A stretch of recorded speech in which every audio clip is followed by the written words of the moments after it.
자, 안녕하십니까. 이슈맨의 주식인수 공장 주간 하드이슈 두 번째 방송을 시작을 하도록 하겠습니다. 항상 그 투자라는 부분이 워낙 빠르게 흐름이 바뀌죠. 성장주 아니면 시장에서 원하는 섹터, 뭐 실적이든 성장성이든 모멘텀이든 테마든 그 다음에 돈이라는 자체가 워낙 그 냄새를 빠르게 바꾸기 때문에 우리가 어느 정도 조금 익숙해져 갈만 하면 이게 스타일이 바뀌어 버려요. 그래서 참 어려운 것 같습니다. 그래서 주간 핫이슈라든지 그다음 중간중간 시장의 흐름 부분들을 분석하려고 하는 이유가 여기에 조금이라도 흐름이 어떤 식으로 바뀌나, 어떤 내용 부분들을 가지고 있나, 어떤 공통분모를 가지고 있나 하는 내용에 계속 촉각을 신경 자체를 계속 세우는 수밖에 없어요. 그러다 보면 이제 거기에 이제 가치주가 나오고 성장주가 나오면서 그 다음에 가장 기본적으로 실적이라든지 그 다음에 산업 트렌드 부분들을 계속 이런 데이터 부분들이 쌓이다 보면 우리가 알 수가 있는데, 오늘 제가 말씀드릴 부분은 마감 브리핑이라든지 아침 브리핑에서 코멘트를 좀 드렸던 내용이긴 합니다만은 시총 1조가 나왔어요. 거의 이제 9,500억 정도, 금요일 기준으로 9,500억 정도 시총이니까 테슬라 요건으로 해서 우리가 상장을 약간 완화리죠. 적자나는 기업이라도 성장성 부분들이 있을 경우에 상장을 시킨다. 그 첫 번째 기업이 카페24라는 기업이고, 이 회사가 금요일 기준으로 9,500억 시총으로 이제 거의 1조가 됐습니다. 하는 사이에 그런 얘기를 드렸죠. 우리가 벤처 활성화 부분들이 좀 되면서 신규 상장주의 어떤 기대치 부분이 가져갈 수 있다. 기대감 부분이 있어서 그 펀드 쪽 하신 분들은 신규 공모주를 조금 더 받을 수 있는 배정 요건이 생겼다고 말씀을 좀 드렸었죠. 작년 올해 이 관련된 내용 부분을 얘기 드렸는데, 그 첫 번째 케이스가 나오기 시작했어요. 이렇게 하나의 그 트렌드가 설정이 되면 여기에 연관성 부분들이 있거든요. 아니면 거기에 지분을 가지고 있는 회사라든지 아무래도 이제 시장의 수급 자체, 그리고 적자 나는 기업에 대한 불안 심리 부분도, 예전 같은 경우는 상장했을 때 추가적으로 실적을 낼 수 있을까, 그렇기 때문에 멀티플 부분들을 상장을 시켰지만 그 다음에 멀티플이 급격하게 감소가 되면서 기대감 자체가 실망감으로 바뀌면서 종목군이 하락이 나오고 주가가 상장 폐지가 됐던 회사들도 과거에 케이스가 있었죠. 그런데 지금 1호 기업의 카페24를 보면 최근에 수급이 바뀌었어요. 수급이 바뀌면서 이거 봐라, 실적이 확인이 되니까 보호예수를 하지 않습니까? 통상적으로 보면 테슬라 상장 1호 같은 경우에는 보호예수 기간이 최근 3월 초에 만료가 됐어요. 만료가 됐는데 그때 지분도 한 18% 정도, 상당히 많은 지분이에요. 그러면 개인 투자자들도 마찬가지고 웬만한 투자자들도 섣불리 손이 안 나가는 그런 그 종목군이 되는데, 18%의 벤처 캐피탈이라든지 기관 투자자의 보호예수 물량 부분들을 3월 초 풀리고 그 이후에 외국인들이 물량을 쓱 받아가 버렸어요. 받으면서 지금 신고가 10만원 돌파했다고 말씀을 좀 드렸죠. 아무래도 외국인들이 이제 실적을 확인하다 보니까 유명 쇼핑몰의 기술적 기반 부분들 제공한 것도 있지만 실적이 워낙 좋아요. 2016년도까지 매년에 한 20억에서 40억 정도 적자를 냈던 기업인데, 작년 2017년도부터 70억대로 흑자 전환의 대성공 부분들을 좀 했고, 올해는 지금 매출액이나 영업이익 부분에서 작년에 한 70억 정도 때 하면 오늘 한 200억 정도까지 달성을 전망이 돼요. 이건 어떻게 보면 플랫폼이죠. 기반 사업이에요. 우리가 지금 지나와서 보면 우리가 익숙했던 유튜브라든지 여러가지 네이버, 야후 처음 했을 때 아마 나이가 좀 있으신 분들은 하이텔, 천리안 아실 텐데, 그 변천사를 보면 처음에 야후 시작했을 때, 구글 시작했을 때, 네이버 시작했을 때 치킨게임 부분 해가지고 현재 플랫폼 부분들을 해가지고 현재 가격적인 측면을 본다 하면 격세지감 부분들이 이루어질 수밖에 없겠죠. 근데 테슬라 같은 경우, 테슬라 상장 24의 첫 번째 기업 같은 경우는 2016년도까지 적자를 했는데 어느 순간 터닝 포인트가 딱 되니까 이제 순풍 부분들, 여기 이용하는 쇼핑몰의 소호가 150만 개고 연 거래액이 6조 벽을 넘어섰어요. 6조 벽을 넘어섰습니다. 이 6조라는 금액 부분들은 국내 온라인 쇼핑에서 뭐 이베이 코리아라는 SK 플래닛이 이어서 3위 규모. SK 플래닛 11권가가 한 9조 원대고, 그 다음에 이베이 코리아가 14조 원대인데 여기는 지금 6조 원 벽대를 넘어섰어요.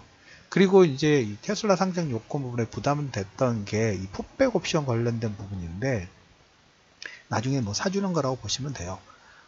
이걸 약간 완화시켰죠. 3년 내에 풋백 옵션을 부담하지 않은 주관사가 상장하거나 아니면 코넥스 시장에서 6개월간 일평균 거래량이 1000주 이상 거래된 기업은 풋백 옵션이 면제가 돼요. 그래서 아직 그 현재 주관사들이 완벽하게 벗어난 건 아닌데 조금만 지나면 이 풋백 옵션이 완벽하게 벗어나는 거예요. 근데 오늘 제가 말씀드릴 포인트는 뭐냐면, 테슬라 요건 상장 1호 적자 기업인데 향후 성장성을 보고 했던 기업들이 플랫폼 자체에서 글로벌 전체적으로 이렇게 뭡니까 벤처 활성화 부분들이 좀 되면서 수익성 부분이 상당히 빨리 개선이 되는 그런 케이스를 만들어 놨다는 거예요. 2010년대 20에서 40억 적자, 작년에 70억 흑자, 그리고 올해 한 200억대 실적으로 보여주는 거죠. 실적으로 보여주는 찍히는 게 있으니까 외국인들이 어떻게 됐습니까? 18%의 그 보호해준 물량이 있는데도 불구하고 거기서 체인지가 됐던 거예요.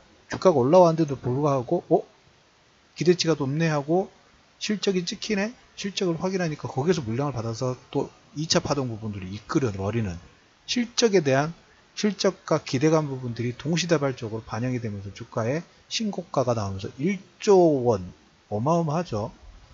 저도 이렇게 1조까지 됐나라는 생각을 보고 깜짝 놀랐습니다. 자, 그러면 이제 시장에서 2호 종목이 뭘까? 그래서 어떻게 보면 코스닥 지수가 이렇게 시총 높은 종목군들이 잘 버티고 있다 보니까, 그리고 몇몇 종목군들이 툭툭 치는 움직임이 나오다니까 웬만해서는 그 주가 지수가 꺾이지 않고 버텨버려요. 그래서 이제 시장에서는 2호 기업이 어디가 나올 것인가, 어떤 기대감 부분이 있을까. 그래서 지금 이번 주에 주간에 가장 핫했던 그 회사입니다. 우리도 이제 익숙해져야 되죠. 카페24도 익숙하게 좀 알고 있어야 되고, 왜? 시총 1조가 됐다 러비 부분들은 우리가 뭐 KRX 300이라든지 여기에 지수의 인덱스에 어느 정도 지분 부분들을 참여를 할 수밖에 없기 때문에, 다음 기업으로 이제 케어랩스라는 회사가 올라오고 있어요. 케어랩스 회사는 약간 또 생소할 수 있어요. 카페24는 뭐 쇼핑몰이라든지 홈페이지를 구성해 보신 분이라면 아마 다 아실 거로 보는데, 케어랩스 뭐지? 우리가 신규 상장주를 잘 관심을 두지 않는 이유도 아무래도 정보 자체가 많지 않고, 그리고 그 기업에 대해서 익숙하지 않기 때문에 신규 상장주를 잘 보지 않아요. 저는 근데 작년부터 얘기를 드렸었죠. 신규 상장주 A 주시할 거다라는 얘기를 좀 드렸었죠. 예전에 몇 년 전인지 모르겠습니다. 저는 그 주변에 분들이 저한테 신규 상장주 아니면 뭐 중소기업도 마찬가지고 그 회사의 특이한 내용들이 뭐가 있어 하고 너무 많이 물어보세요. 자기가 찾으면 될 텐데 물어보신 분들이 되게 많았어요. 특히 신규 상장주 저는 좋아했죠. 근데 작년부터 이렇게 벤처 활성화되는 부분들 보이면서 이건 어떻게 보면 그림이 하나도 그려지지 않은 도화지죠. 회사의 비전, 회사의 방향, 어떻게 보면 산업 트렌드를 보고 투자하거나 아니면 아까 말했던 수급적인 부분을 보면서, 근데 모든 기업의 투자 부분들은 향후 그 기업이 어떤 포석 부분들, 향후 성장성 부분에서 뭐 기술적인 테크니컬 부분이라든지 아니면 조금 전에 카페24처럼 플랫폼 부분들을 잡아놓고 있었을 때 다음에 플러스 알파의 전략부터 만들 수 있지, 이 중요 포인트는 이 기업이 가고자 하는 방향 자체가, 테슬라 기업이 그런 거죠. 현재 실적이 안 나오더라도 향후 실적을 낼 수 있는 기대감 부분이 있다면 시간이 걸리는 것 뿐이에요. 시간이 걸리는 것 뿐인데, 케어랩스 같은 경우는 약간 또 좀 생소한 분야가 뭐냐면, 국내에서 온라인하고 오프라인을 얻게 한 기업이 첫 번째 상장 케이스예요. 근데 여기에 기관 투자가들이 있죠. 내임새를 더 적극적으로 맞는 기관 투자가들이 아주 초흥분 상태입니다. 지난주 10일부터 3월 10일부터 국내외 기관 대상으로 IPO 전에 수요 예측 부분들을 합니다. 수요 예측을 하는데 수혜주 경쟁률이 1000대 1이 넘었었어요. 통상적으로 한번 보면 300에서 400대, 조금 핫하다 가면 700대까지 나오는데 여기에는 1000대 1이 나왔어요. 1000대 1. 가장 기관 투자가들이 보였던 그 핫하게 집중을 했던 게 실적이죠. 실적도 역시 아까 카페24도 재작년에는 마이너스였는데 작년 흑자 전환이고 올해 또 실적이 늘어가다 보니까, 그리고 카페24 같은 경우는 이제 일본이라도 미주 쪽으로 해외 진출 부분들을 하는 그런 케이스 부분들이 나옵니다. 그래서 케어랩스 같은 경우에는 매출액이 2016년도에 180억, 영업이익이 21억 정도. 근데 그 전보다 증가한 거예요. 이것도 한 25% 정도, 50% 증가했는데 2017년도 3분기에 이미 매출액이 영업이익 부분들이 2016년도 매출액을 넘어서 버렸어요. 약간 카페24와 비슷하죠.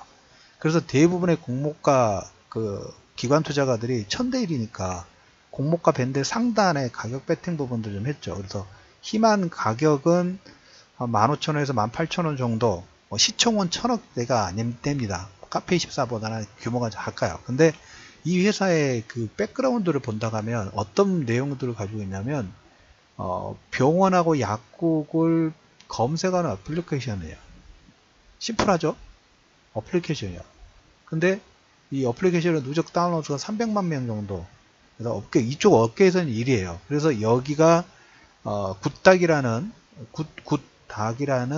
이 굿닥을 어플리케이션을 운영하는 회사인데, 예전에 그 엘로 모바일 많이 들어보셨을 거예요. 저도 거기서 막 그때 서로 지분 부분 서로 얽히고 설키면서 규모 부분들 키웠을 때 시장에서 실적은 되지 않는데 저렇게 규모만 키워서 어떡할까라는 우려 부분들을 많이 했던 그 벤처 연합체라고 그럴까요? 여기는 엘로 모바일의 손자회사예요. 엘로 모바일의 자회사가 엘로오토라는 회사가 68% 지분을 가지고 있는데, 이 회사가 케어랩스의 지분을 40% 정도대를 가지고 있습니다. 그런데 여기서 보실 부분이 이번에 그 기관 투자가들의 가격 자체가 만원대라고 말했습니다. 15,000원에서 18,000원 사이의 가격인데, 그 전에 IPO 하기 전에 녹색자 그룹이 케어랩스에 상장적 지분 투자 프리 IPO를 했어요. 근데 여기 한 100억 정도 투자를 했는데 그때 단가가 한 2만원 정도 돼요. 왜? 녹시자 웰빙 같은 경우는 건강기능식품 계열사인데 개인 맞춤형 헬스케어.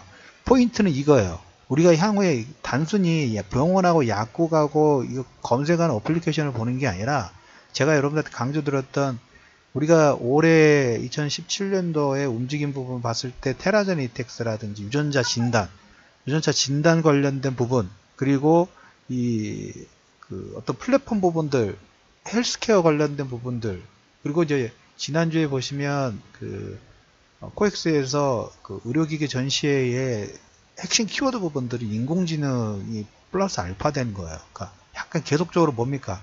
인체 정보는 워낙 보안성 자체가 필요한 기업이고 보안이 더 강화되는 기업이긴 합니다만은, 이게 블록체인하고 뭔가 온라인화를 지금 계속 시도를 하고 있어요.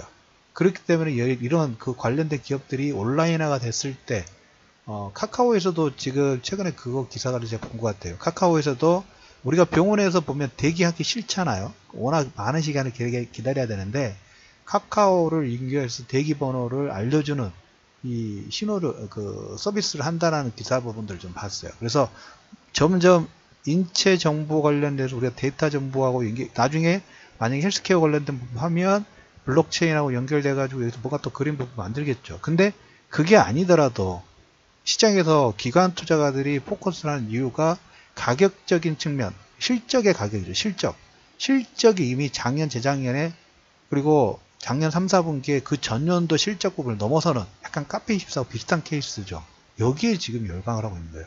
대부분 우리가 이런 기술 부분들이 나왔을 때 실적이 찍히느냐 찍히지 않느냐, 이거에 상당히 우려 부분들을 좀 합니다. 근데 여기는 카페24도 마찬가지고, 전에는 2년 전, 3년 전에 실적이 안 됐는데 어느 정도 분기점으로 선임폼이 생기니까 실적이 업그레이드가 되고 있다는 거죠. 그래서 케어랩스 같은 경우는 엘로 모바일의 손자회사하고 녹시자 그룹이 개인 맞춤형 헬스케어 솔루션 부분들을 제공을 하고 있는데, 헬스케어 쪽하고 이쪽 뭐 병원, 인체 정보 관련된 플랫폼 부분들을 만들려고 준비를 하고 있고, 거기에 공모자금이 쓰는데 실적이 찍히다 보니까 기관 투자가들이 냄새를 상당히 집중적으로 관심권을 들면서 상장 그 프리 IPO 수요 예측 부분에서 1000대 1의 경쟁률 부분들을 보였다. 이건 우리가 알고는 있어야 되죠. 이런 기업에서 이런 트렌드가 조금씩 생기고 있다라는 것을 여러분들한테 말씀드리는 부분들입니다. 그래서 케어랩스라는 회사, 뭐 꼭 이 종목군을 매매를 하시라는 건 아니에요. 여러분들 꼭 방송에서 저는 트렌드가 계속 업앤 등락 부분에서 잠깐 움직였다가 다시 다운되지만 어느 순간에 그게 다시 트렌드가 계속 우상향으로 40도로 꾸준하게 상승하는 건 아니죠. 시간을 갖고 한번 발표가 나왔을 때 거기에 투자자들이 관심권을 좀 두고 그 관심권들이 확대가 되면서 다시 그 종목군이 반등이 나오는데 다시 그게 다운됐다가 다시 이게 트렌드는 계속 우상향 부분들, 추세 부분들을 만드는 거죠. 그런 케이스가 있다는 거예요. 신규 상장주에 테슬라 요건에 벤처 활성화 부분에서 우리가 작년에 보면 뭐 이민주씨, 에이티넘 인베스트 부분도 주가도 보니까 거의 더블 정도 올라왔죠.